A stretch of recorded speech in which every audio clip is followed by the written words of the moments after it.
மகாபாரத போர்க்களம் பெரும் போருக்காக தயாராகிக் கொண்டிருந்தது. யானைகள் மரங்களை வேரோடு பிடுங்கி தரையை சமன் செய்தன. அந்த மரங்களில் ஒன்றில் ஒரு சிறிய குருவி தன் 4 குழந்தைகளுடன் வாழ்ந்து வந்தது. மரம் சரிந்தது, கூடும் கீழே விழுந்தது. ஆனால் அதிசயமாக அந்த குஞ்சுகள் உயிருடன் இருந்தன. பறக்க முடியாத அவை பயத்தில் நடுங்கிக் கிடந்தன.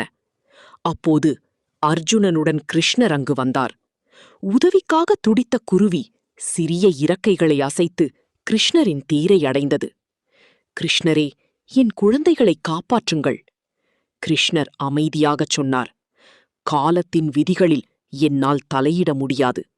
ஆனால் அந்த குருவி முழு நம்பிக்கையுடன் சொன்னது, நீர் காலத்தின் எஜமானர். என் குடும்பத்தை உங்களிடம் ஒப்படைக்கிறேன்.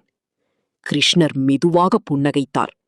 3 வாரங்களுக்கு உணவை சேமித்து வை என்றார். போர் தொடங்கியது. சங்கு முழங்கியது. அம்புகள் மழை போல் பொழிந்தன. அப்போது கிருஷ்ணர் ஒரு அம்பை எய்தினார். அது யானையை அல்ல, அதன் கழுத்தில் இருந்த மணியை தாக்கியது. 18 நாட்கள் அந்த உடைந்த மணி அந்தச் சிறிய குடும்பத்தின் பாதுகாப்பான உலகமாக மாறியது. போர் முடிந்த பின் அந்த மணிக்குள்ளிருந்து 4 குஞ்சுகளும் அவற்றின் தாய் குருவியும் வெளியே வந்தன. அதை பார்த்த அர்ஜுனன் கைகளை கூப்பி நின்றான்.